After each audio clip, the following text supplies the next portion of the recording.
তিনি ছিলেন মধ্যম আকৃতির সুঠাম দেহের অধিকারী একটি মানুষ। তার চুলগুলো ছিল ঘাড় পর্যন্ত প্রলম্বিত, হালকা হালকা কোকড়ানো। তিনি যখন চুলের ভিতরে তৈল দিয়ে আছড়াতেন মনে হতো মৃদুমন্দ ঢেউ দেখা যায়।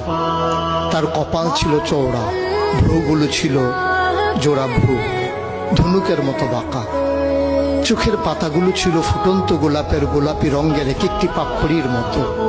তিনি কখনো বা যখন চোখের পলক ফেলতেন মনে হতো মৃদুমন্দ বাতাসে গোলাপ পাপড়ি যেন দোল খাচ্ছে।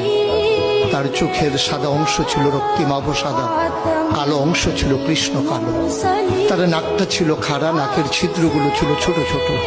নাকের নিচে ছিল সরু চিকন গোঁফ, গোঁফের নিচেই সেই গোলাপি রঙের ঠোঁট। তার ঠোঁটগুলো যখন কখনো বা মুচকে হাসত, গোটা পৃথিবীর মানুষ অবাক বিস্ময়ে দেখত। গোটা পৃথিবী